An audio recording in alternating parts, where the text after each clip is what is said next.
Salam, berjumpa lagi dengan saya Effendi Tobing dalam Boker Top Channel. Kali ini kita akan memasuki episode yang ketiga dari topik khusus, di mana kita telah mulai dengan episode pertama dan episode kedua tentang panggilan dan pengutusan Nabi. Pada bagian yang pertama kita telah belajar dalam pengutusan atau panggilan dan pengutusan Nabi dalam tema yang pertama, bagaimana Yesaya melihat penglihatan Tuhan yang maha mulia.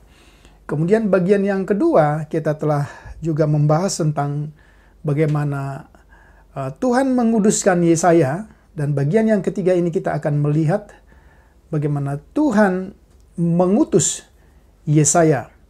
Kita akan membaca dari ayat yang ke-8 sampai dengan ayat yang ke-10 dari Yesaya pasal yang ke-6. Demikian firman Tuhan. Lalu aku mendengar Tuhan berkata, siapakah yang akan kuutus? Dan siapakah yang mau pergi untuk aku? Maka sahutku, ini aku, utuslah aku. Kemudian firman-Nya, pergilah dan katakanlah kepada bangsa ini, dengarlah sungguh-sungguh, tetapi mengerti jangan. Lihatlah sungguh-sungguh tetapi menanggap jangan. Buatlah hati bangsa ini keras, dan buatlah telinganya berat mendengar, dan buatlah matanya melekat tertutup, supaya jangan mereka melihat dengan matanya, dan mendengar dengan telinganya, dan mengerti dengan hatinya, lalu berbalik dan menjadi sembuh. Sekali lagi tema kita ialah pengutusan Nabi. Kalau kita membaca pasal 6 ayat yang ke-8 secara khusus adalah ayat yang sangat familiar bagi kita. Di mana istilah yang dipakai hineni selahni, ya selahni artinya ini aku, utuslah aku. Ini seringkali menjadi tema yang sering kita dengar dalam berita-berita pengutusan seorang hamba Tuhan. Namun tentu untuk memahami pengutusan hamba Tuhan ini, kita tidak akan boleh lepas dari pemahaman kita atau pengertian kita dari bagian-bagian yang telah terdahulu kita bahas tentang penglihatan, tetapi juga pengudusan sang nabi. Kalau kita memperhatikan, setelah proses pengudusan, Yesaya mendengar suara Tuhan, dipakai istilah Tuhan dalam bentuk tunggal. Kemudian ada pertanyaan, siapakah yang mau pergi untuk aku? Dalam bahasa Indonesia dipakai, siapakah yang mau pergi untuk aku? Sesungguhnya di dalam bahasa asli Alkitab itu dipakai dengan kata kami atau kita. Jadi siapakah yang mau pergi untuk kami atau kita? Nah, kalau kita memperhatikan pada bagian pembacaan ini, setelah Tuhan menguduskan Yesaya, kemudian dia mendengar suara Tuhan yang bertanya. Tentulah di sini Allah Tritunggal karena pakai istilah kami. Yesaya pastilah tidak mengetahui misi yang Tuhan rancangkan bagi dia atau bagi utusannya. Apakah isi berita yang disampaikan, kemudian tujuan, dan tanggung jawab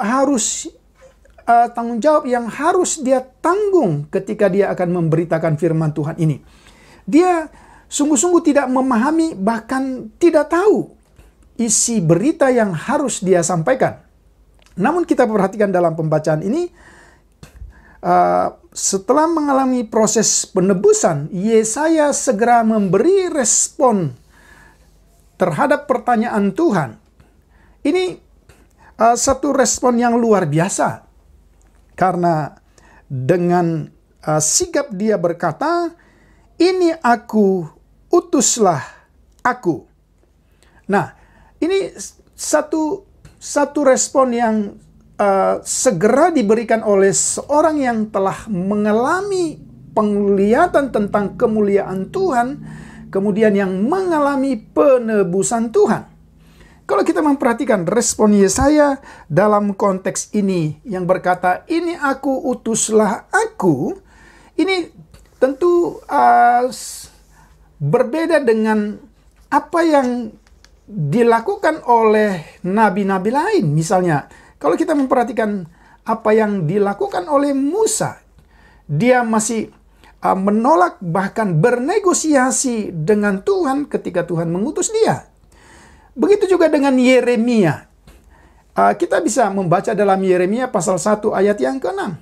Dia juga berdalih, "Aku ini masih muda," ketika Tuhan mengutus. Namun dalam konteks pembacaan ini, kita melihat bagaimana respon Yesaya dengan senang hati menawarkan diri untuk segera melayani pekerjaan Tuhan. Dia tidak membuat alasan seperti Musa, seperti Yeremia, atau seperti nabi-nabi lain. Pertanyaannya, apa yang menyebabkan seseorang nabi atau seseorang yang begitu memberi respon terhadap panggilan Tuhan? Meskipun sekali lagi isi panggilan, kemudian tanggung jawab panggilan, tujuan panggilan itu sama sekali seseorang belum mengerti. Ini menjadi pertanyaan karena Yesaya yang memberi respon sedemikian rupa. Namun kita bisa melihat dari contoh Yesaya ini, kita bisa belajar prinsip teologis bahwa sesungguhnya yang mendorong Yesaya memberi respons segera kepada panggilan Tuhan adalah karena kejelasan akan kenyataan visi yang dia terima. Saya ulang. Respon yang segera yang diberikan oleh seseorang, termasuk Yesaya dalam konteks ini, adalah kejelasan dan kenyataan visi seseorang tentang kekudusan dan kemuliaan Tuhan. Ya. Dan visi yang jelas tentang Tuhan, kemuliaan dan kekudusannya.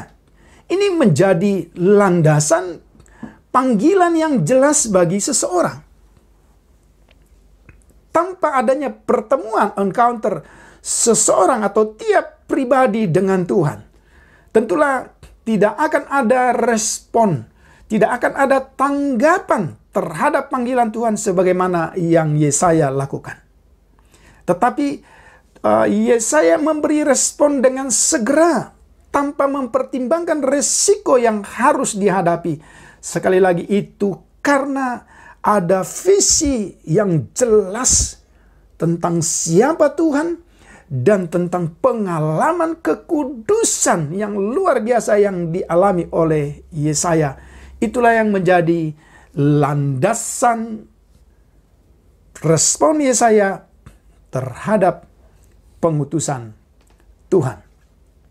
Bagian berikutnya, setelah dia memberi respon, kemudian kita lihat ayat 9. Di sini kita melihat ada berita yang diberikan oleh Tuhan. "Pergilah dan katakanlah kepada bangsa ini." Di sini ada ketundukan, kesediaan seorang nabi untuk melayani Tuhan. Mempersiapkan seorang nabi itu untuk dapat menanggung segala konsekuensi yang mungkin saja dapat terjadi. Berita Yesaya dalam pembacaan ayat 9 sampai dengan ayat 10 bukanlah berita yang biasa. Kalau kita memperhatikan, berita Yesaya dikatakan harus menumpulkan telinga, ya, dan dikatakan kalau kita membaca dalam bagian firman Tuhan ini dikatakan menumpulkan telinga dan mata pendengarnya. Dengan kata lain, berita Yesaya justru membuat umat Tuhan atau bangsa Israel pada waktu itu mengeraskan hati. Mereka pasti memang mendengar, ya. Mereka pasti mendengar, ya. Dipakai kata sifat yang bersifat infinitif absolut. Berarti ada satu keharusan, satu kepastian bahwa mereka akan mendengar. Mereka pasti mendengar.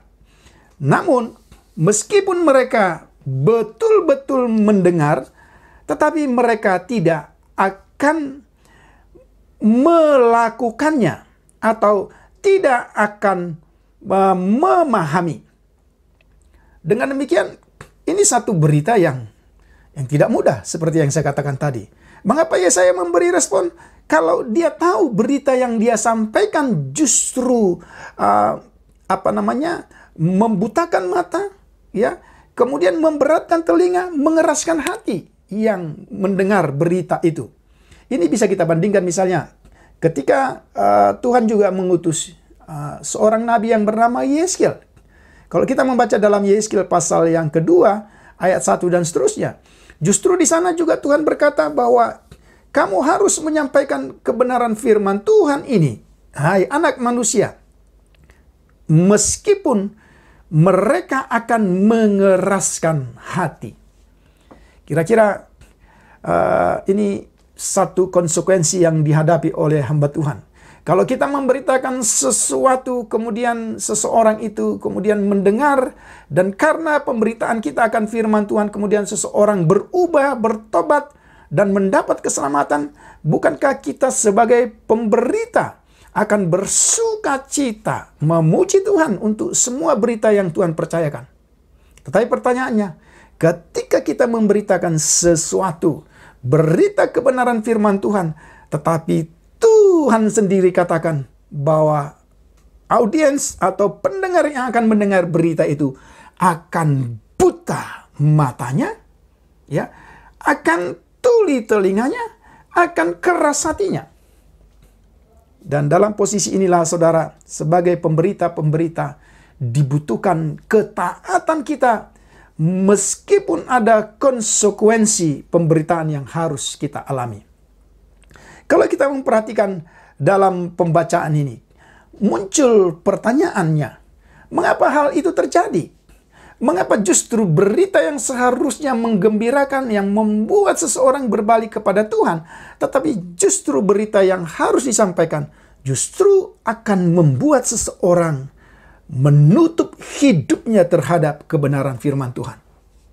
Kita harus memahami, tentu Tuhan tidak pernah berbuat sesuatu, atau dalam konteks yang lebih sederhana kita katakan, Tuhan tidak akan pernah mengeraskan hati seseorang tanpa ada alasan yang jelas.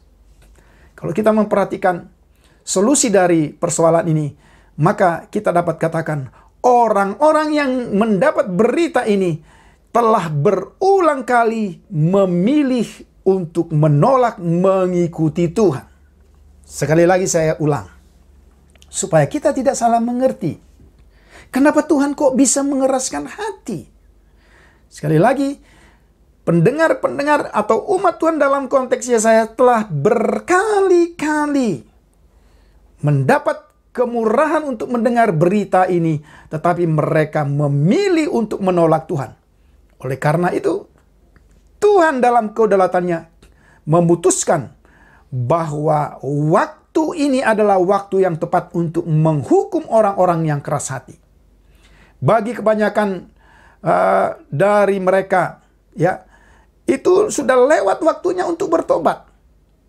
Jadi saudara perhatikan, ternyata pertobatan itu ada waktu yang Tuhan berikan. kalau terus-menerus orang mengeraskan hati, maka meskipun seseorang mendengar berita, justru berita itu akan semakin menumpulkan hati seseorang terhadap kebenaran firman Tuhan. Kesempatan demi kesempatan telah berlalu. Waktu anugerah telah selesai. Kalau waktu anugerah telah selesai, maka yang tinggal adalah penghakiman semata-mata. Kalau kita memperhatikan pada firman Tuhan ini sesuatu hal yang luar biasa. Tetapi pengerasan hati oleh Tuhan bukanlah satu berita yang baru saja terjadi. Tetapi itu satu berita yang sering kali terjadi di dalam Alkitab. Ada banyak contoh. Contoh misalnya ketika Tuhan mengeraskan hati Firaun. Karena Firaun telah terlebih dahulu mengeraskan hatinya berkali-kali. Saudara bisa lihat catatan-catatan dalam PPT ayat-ayat yang saya presentasikan.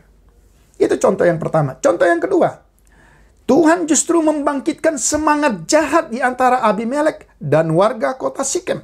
Karena dosa mereka. Perhatikan. Jadi selalu dimulai dengan kekerasan hati. Maka kekerasan hati yang tidak mau berubah itu. Dan Tuhan sendiri yang akan mengeraskan hatinya. Kemudian contoh yang ketiga misalnya. Roh Tuhan yang telah undur dari Saul. Kemudian dia diganggu oleh roh jahat yang dikatakan daripada Tuhan. Sehingga Tuhan menyerahkan Saul dan banyak orang-orang yang mengeraskan hati kepada perbuatan-perbuatan keji yang membinasakan. Kalau kita memperhatikan ayat-ayat ini sangat jelas. Contoh yang berikutnya, Tuhan juga mengeraskan hati Raja Ahab yang sangat jahat melalui roh yang menipu. Ya, dengan demikian saudara, maka sangatlah jelas baik dalam perjanjian lama maupun perjanjian baru. Misalnya ketika kita membaca dalam Roma pasal 1 ayat 15 dan seterusnya. Jelas sekali Tuhan berkata, Tuhan menyerahkan orang-orang yang berdosa, orang-orang yang mengeraskan hati itu kepada kekejian demi kekejian. Dengan demikian saudara, maka berita Yesaya dalam pasal 6 ayat 9 sampai dengan 10 bukanlah sesuatu hal yang bertentangan dengan konsep kekudusan Tuhan, dengan konsep kasih Tuhan. Ya, karena tentulah berita Yesaya ini adalah berita yang juga terdapat pada bagian-bagian lain di dalam Alkitab. Namun kita tidak boleh salah memahami. Ini hanyalah salah satu bentuk berita yang disampaikan oleh seorang nabi dari mereka-mereka yang dengan sengaja mengeraskan hati. Ya, supaya kita tidak salah mengerti, ada berita pertobatan, ada berita penghukuman, ada berita pengharapan yang diberikan oleh seorang nabi. Dengan demikian saudara, maka sangatlah jelas bagi kita hari ini berita yang luar biasa yang telah Tuhan berikan melalui Nabi Yesaya. Dan kita tahu akhirnya pada bagian ayat yang ke-10 sangat jelas Tuhan tidak lagi memberi satu kesempatan kepada mereka karena mereka sendiri telah menutup diri. Tentu bagian firman Tuhan ini akan kita teruskan nanti pada ayat 11 sampai ayat 13 dengan tema berita nabi yang membawa pengharapan, dengan arti bahwa berita nabi ya akan membuat perubahan demi perubahan bagi sikap hidup umat Tuhan yang mengeraskan hatinya. Tapi dalam konteks pembacaan kita supaya kita tidak salah mengerti, ternyata pengerasan hati oleh Tuhan bukan tanpa alasan yang jelas. Dengan demikian saudara, maka sangat jelas bagi kita hari ini paling tidak ada 2 poin penting yang kita renungkan sebagai hamba Tuhan maupun sebagai jemaat. Kita sungguh-sungguh ketika kita telah mengalami penebusan, kemurahan tangan Tuhan yang telah membebaskan dan menyelamatkan kita. Ini menjadi dasar untuk kita segera memberi respon kepada panggilan Tuhan. Apa yang telah Tuhan nyatakan kepada kita, kekudusan visinya, panggilannya yang jelas, membuat kita memberi respon. Sehingga kita bisa berkata sebagaimana Yesaya, "Ini aku, utuslah aku." Yang kedua, sebagai umat Tuhan, kita harus waspada. Jangan sampai kesempatan anugerah, berita pertobatan demi pertobatan yang sampai hari ini diperdengarkan kepada kita, tidak kita sambut dengan penuh rasa hormat kita kepada Tuhan. Ada saatnya pintu pertobatan itu terbuka, tetapi ada saatnya pintu pertobatan itu tertutup. Akhirnya berita apapun yang kita dengar dari Tuhan itu bukan lagi membangun kita, tapi justru mengeraskan hati kita. Biarlah dua prinsip teologis yang kita dengar dari pembacaan kita hari ini bisa memberkati kita. Baik sebagai hamba Tuhan maupun sebagai umat Tuhan, sebagai jemaat. Kita sungguh-sungguh menjadi orang-orang yang hidup takut akan Tuhan. Kiranya Tuhan Yesus memberkati. Salam.